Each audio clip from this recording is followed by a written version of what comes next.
Dr. Russ Moore, talking all things hot or not here in the Navigate Credit Union Broadcast Center. Russ Moore, staying cool, crisp and cool as a cucumber. Trying. Welcome back. Hey, I appreciate it. It was a good time to be away, but it's great to be back here in the studio. It's great to have you back. I feel like I haven't skipped a beat. And you took up the mantle there with quite a few shows. What did you think of being host? Was it hot? I thought I had big shoes to fill, metaphorically speaking only. Yeah, I didn't have to wear high heels, so that was nice. But yeah, it was a lot of fun. I get to talk to some really interesting people, including Mr. Whitcomb, who's going to be stepping up here in a few minutes. That was a lot of fun. So it's great to be back in this capacity. Well, now you're back in the guest role, but hopefully we'll have you back hosting a little bit more in the future. You never know. I'd be pinch hitting. To do it. Yeah. So let's go down the hot or not list here. It is hot, hot, hot outside. My God. Which you put on the not hot list. Yeah, it's hot, but it's not hot. It's kind of like one of those Buddhist cone things. The sound of one hand clapping.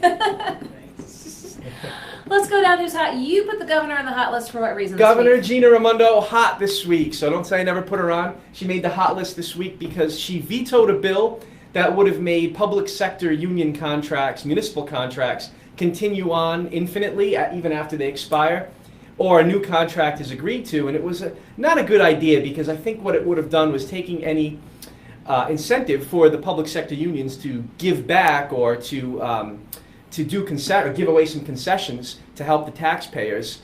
And I think that that's obviously not a good thing, and I think that's what the governor pointed out in her veto message. So I give her a lot of credit for doing that. Also, I think she deserves to be on the hot list this week because of the NGA meeting that took place last weekend. It really went off without really much of a hitch. It was a lot of good public relations headlines for the city of Providence and the state of Rhode Island. So for those two reasons, I felt like the governor deserves some credit. I know she got some bad polling numbers this week, and I kind of overlooked that, and I threw her on the hot list. So Governor Raimondo, there you go. Again, this is the world according to Russ. That's right. GoLocal, we did have some things to say about the NGA and the sponsorships that took place there. Sure. And some of the information that was somehow less than forthcoming at the outset when we were the ones to break the story. But again, the meeting went off without a hitch. Russ Moore puts the governor on the hot list. That's right. Okay, let's keep going down. Who's hot? Woo! Dawn Ure winning in Newport.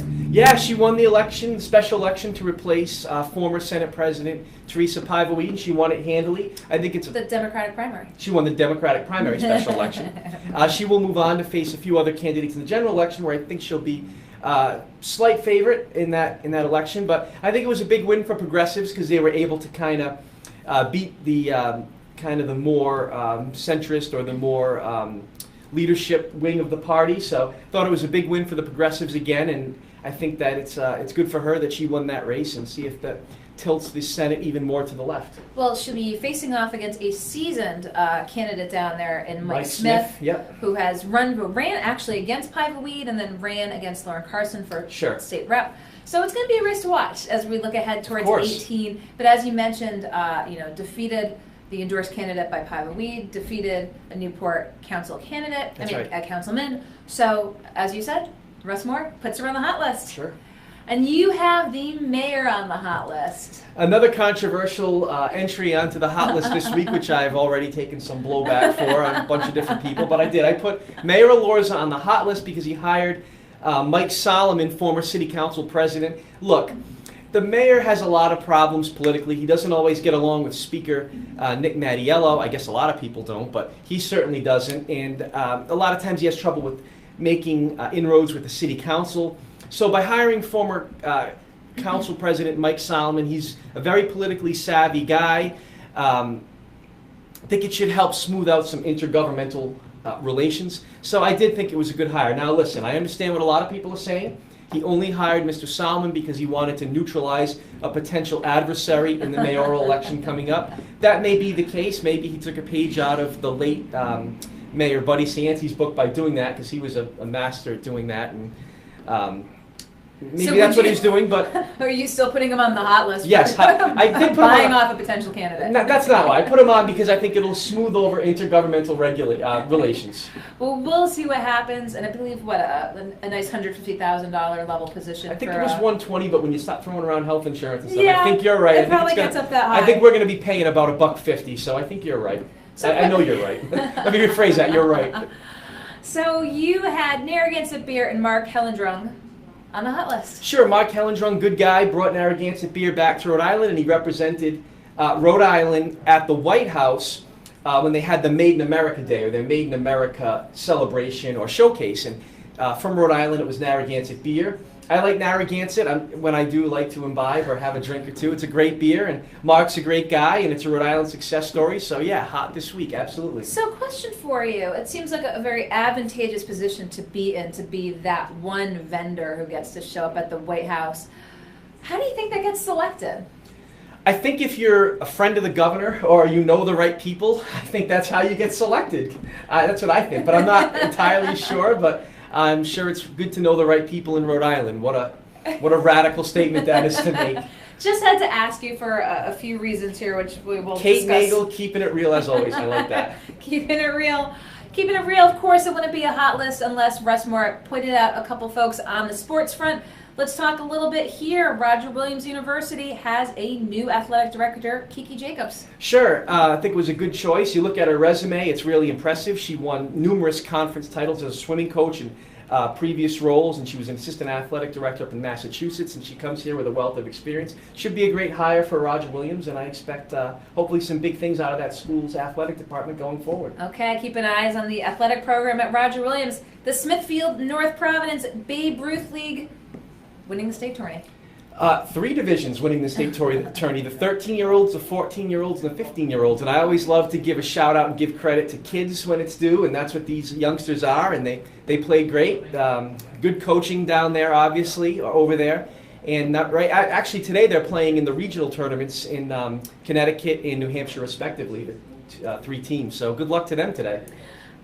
So let's see, you can always have the sports ones on here. And finally, one last, not sports related, healthcare related, neighborhood health plan. Sure, I wanted to give them a shout out and show them some love because they've got the cheapest healthcare insurance rates in Rhode Island. I think that's something that should be celebrated. I understand that slightly more than half, about 54% of the people that buy insurance through Health Source Rhode Island choose neighborhood health plan. So they're looking for slight increases of about 5% that will still keep them the lowest rates in Rhode Island. And I think that maybe it's time for Blue Cross and United Healthcare to take a look at their business model, see how they can get their rates down. Maybe a little competition? Helps. Okay. We need more. So you're not for single payer? No. No, I'm not. Let's go to the not hot list. One of the issues that you kicked off with, you put the opposing side in the not hot list, Larry Pirtle, the NEA. Sure. I just thought look, I understand that the NEA doesn't like the fact that Governor Raimondo vetoed a bill that would keep municipal contracts in place ad infinitum or until a new contract is agreed to. And that obviously affects school committees and it affects the teachers union. So I understand that he's unhappy with it.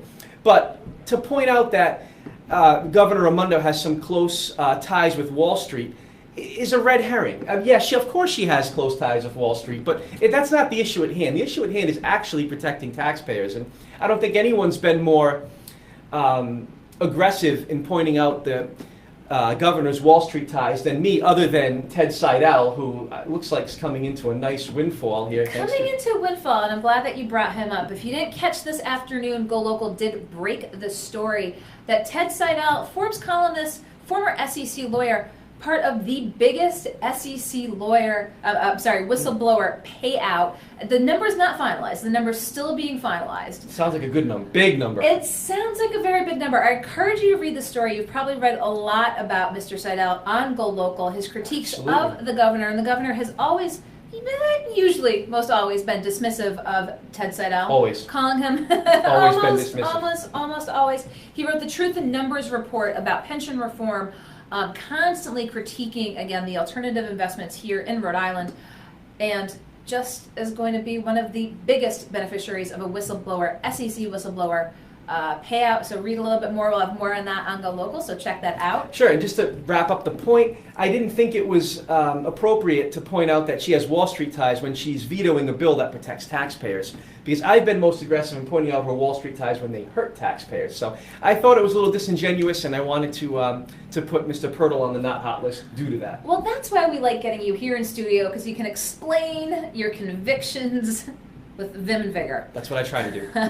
Next on the not hot list, CCRI President Megan Hughes. Sure. The CCRI President, Ms. Hughes, she sent out a letter to the faculty in which she said, you guys are being too negative, you got to be more positive. But maybe the faculty would be a little bit more positive if the school didn't do things that brought it negative attention, like kicking out a daycare to make room for Goldman Sachs. Now that's a Wall Street move that I don't like. Maybe like restricting keycard access to student journalists at CCRI, or maybe like getting rid of a free dental clinic that benefited so many people that these dentists like Mr. Jeff Dodge, like Dr. Dodge, was putting on for free. If you don't do things like that, you won't have a negative atmosphere. So show some leadership, do some positive things, and then you'll have faculty that is positive. Don't blame the troops when you're doing things that are going to discourage them. You know, we've seen this before. The governor and not so recent past made a point one time that Rhode Islanders need to stop being so negative. I think folks who have some gripes that they consider them to be legit, valid, yes. valid gripes, I'm not sure necessarily like to be told that they shouldn't be so negative about it. I think they hate it. They hate being told to not be negative when they have valid criticism. Like our property taxes are through the roof. I think that's a valid complaint. It should be addressed. Don't just say don't be negative. Fix these problems. Let's keep going to the not hot list let's here. do it. A story that GoLocal wrote this week pertaining to kind of a roving gang of ATVs, motorbikes, e-bikes that went tearing through the Providence. Now, this has been an issue that has plagued the entire city. There was an incident over Easter weekend over on the other side, and basically the city council has an ordinance that tells police if there's ATVs, they're not allowed in city streets. But we talked with a young mother who got caught up in this group. Call the police. I guess, she's one place. It does take them a while to get to some place, but you have them on the list. Can the city do anything about this? One word about these ATVs. Enough. Stop. Stop driving these things down public streets. Stop with the noise pollution. Stop getting in the way. Stop terrifying pedestrians. Enough. Take these things off into the trails. Take them where they're safe, where they can't bother anybody. We don't want to hear it. We don't want to see it. We don't want to deal with it. Enough. Stop. And I don't know what the police can do, but they should do anything they can to stop with this nonsense. Okay. Can you tell I feel passionate You about are that? very impassioned about this because we got wrapping up the not hot list. You've got the heat. I mean, it's kind of. This heat is terrible. I mean, I would rather have it be 10 degrees. As long as it's not snowing, I'd rather have it be 10 degrees. I hate to walk around feeling hot, sticky, humid, and uncomfortable. It's hard to breathe. You can't exercise outside. I mean, these people that say they love the heat, I don't know what they're thinking about. They talk about moving to Florida. Who the heck in their right mind would want to live in Florida right now? Can you imagine how humid and hot it must be there? So it's bad here, and I hope this heat wave breaks quickly. I will say this year hasn't been anywhere near as bad as last year. Last year it seemed like every 5 out of 6 days was 90 degrees, so I probably shouldn't complain too much, but I don't like it. How about you? Well, what's your take? My take on the heat? We had the conversation. Russ said guys have it so much worse in the heat. Because of the suits, you got to wear a jacket. Now today I don't have a jacket on because I forgot it, not because of the heat. Maybe I conveniently forgot it. You be the judge. I'm, just going with the flow. It's supposed to hang out. It's supposed to hang around a couple more days, rain on Sunday. We'll just go through this loop for the rest of the summer. You're a little more easygoing than I am when it comes to the heat. Yeah, we'll try. And we'll see you back here next Friday. Let's do the fist bump here. There we go. Blowing it up. Later, Russ Kate. Moore. Thank you. Thank you, Russ. GoLocal Columnist. Stepped in to host a few shows this past week, so I want to just give him a shout out for doing that. Hopefully we'll see him more in the host capacity on the political front, but as always writes the hot or not list, the world according to Russ Moore, and only Russ Moore. Fridays on GoLocal. He writes a column on Monday as well, always very opinionated, usually quite controversial. That's Russ Moore. Appreciate him coming into the Navigate Credit Union Broadcast Center.